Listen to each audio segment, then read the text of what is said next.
Hello, these are your top news headlines from CNN Money Switzerland on Monday, the 25th of May. I'm Hannah Wise. Welcome along. As Switzerland confirms 10 new cases of the coronavirus infection in the country, the nation is launching a pilot of its new contact tracing app. A select group of individuals will use the app until the end of June to uncover technical defects, issues in usability, and medical processes before it's released to the public. The Swiss app, which uses decentralized technology, will not gather data and will be used to notify users if they have been exposed to the coronavirus.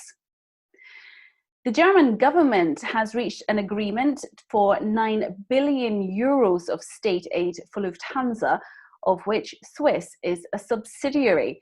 Airlines have been hit hard by the coronavirus pandemic. The agreement is still pending approval by German authorities, Lufthansa's board, and the EU Commission.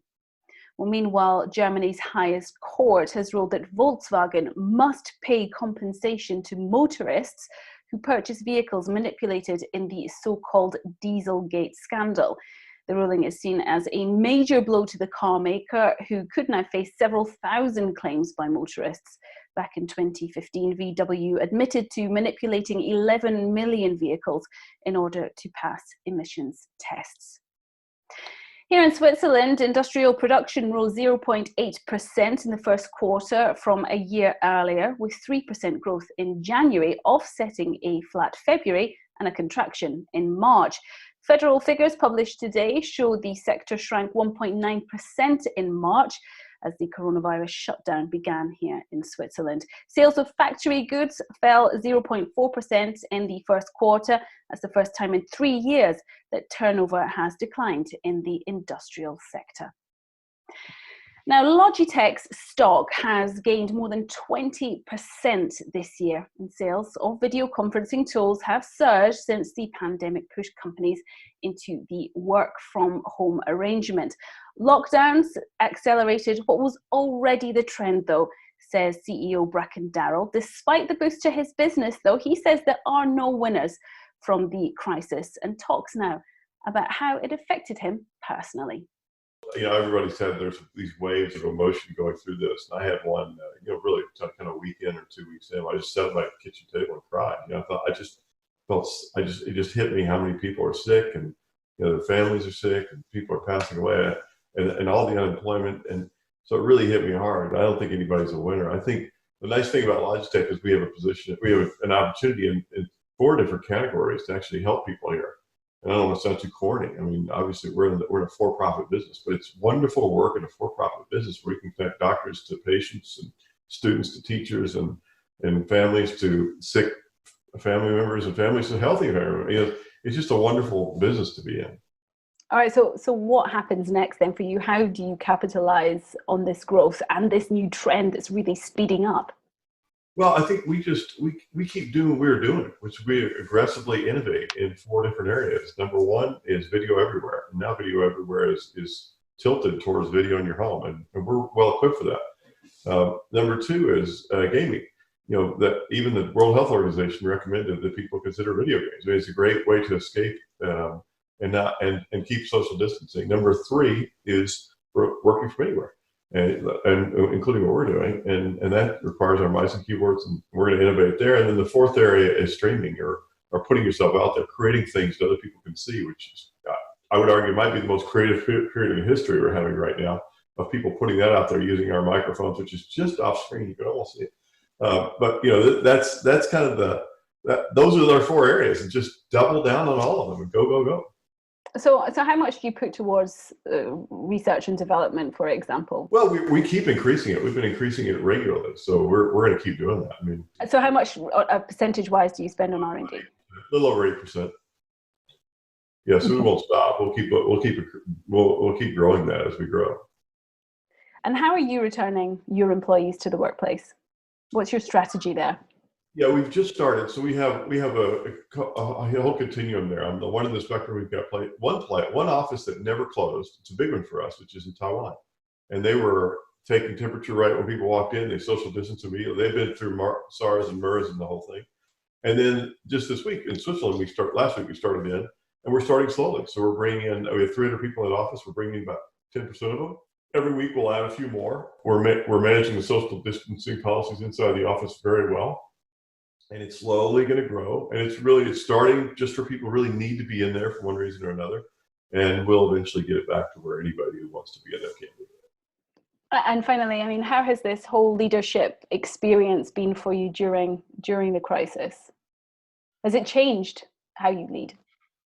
You know, it must have, you know, but it's hard for me to say. I mean, I think the thing that I believed in when I was before COVID-19 was that, you know, if you're a leader, you have the same, you know, leader of a company, for example, you have a job just like everybody else. It's just the content of your job's different. And one of my jobs I felt like was to try to reach to every employee I possibly could and ask them for feedback. What's going wrong? Because I want this continuous message of problems being popped up and surfaced in the company all over, not just to me. And if I walk the talk, maybe it'll happen.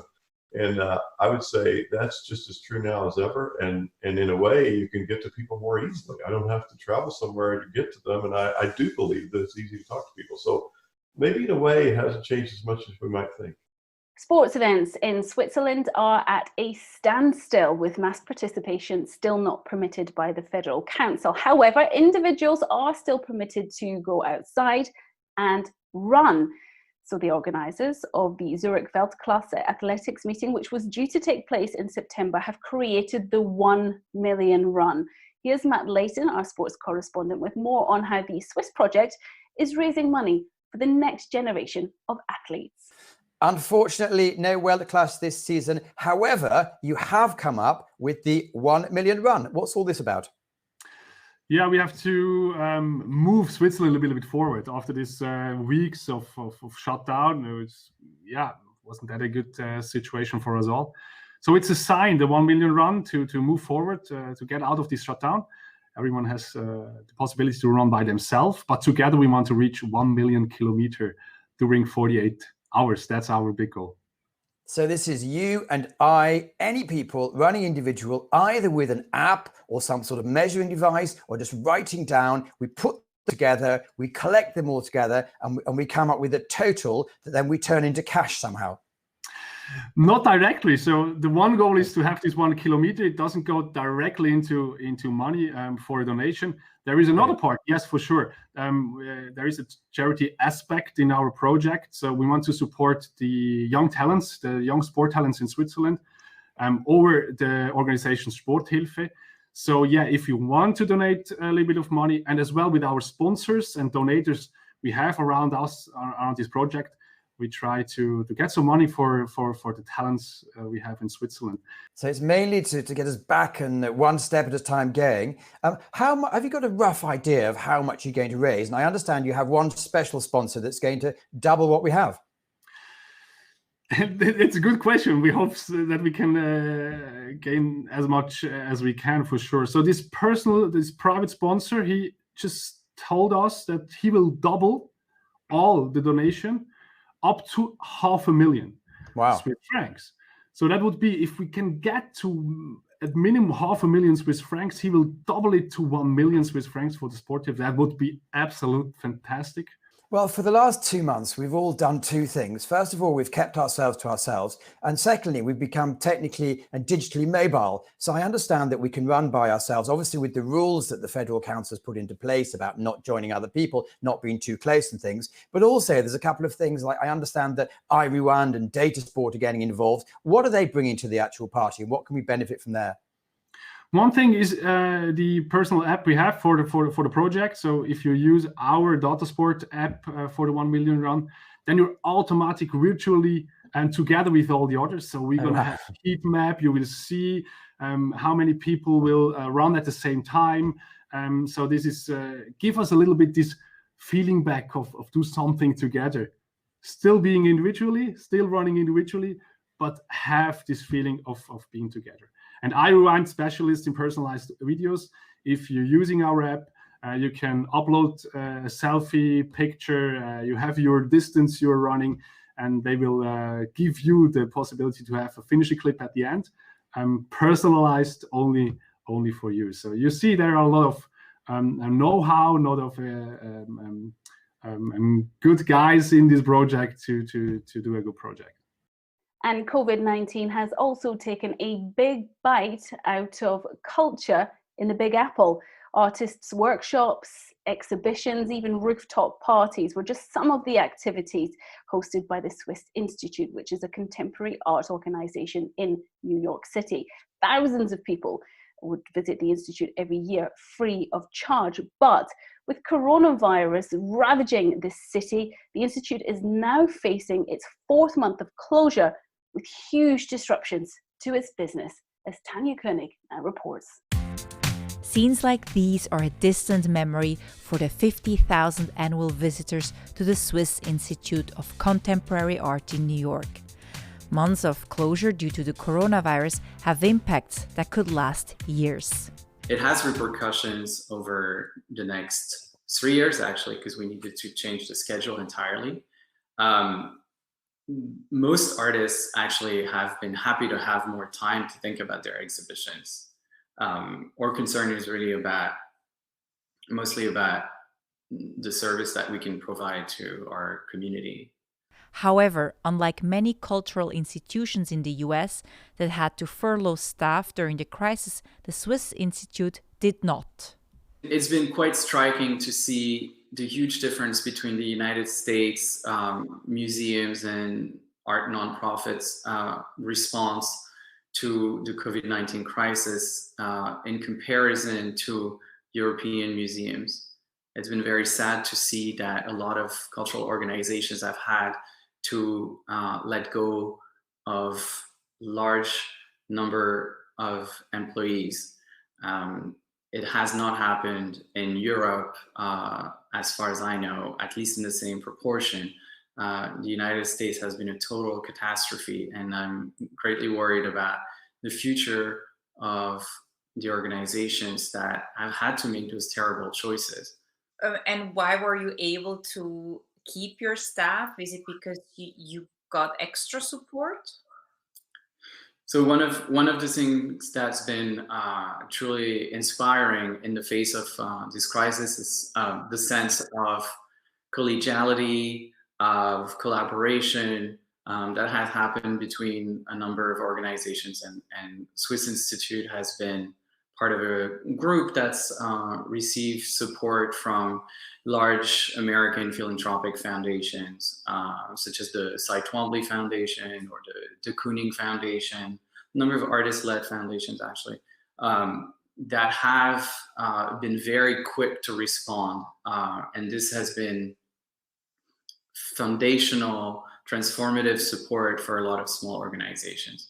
Besides these foundations, you also have individual supporters, art dealers, and they are also struggling. So how are they reacting? Are they pulling out or still helping?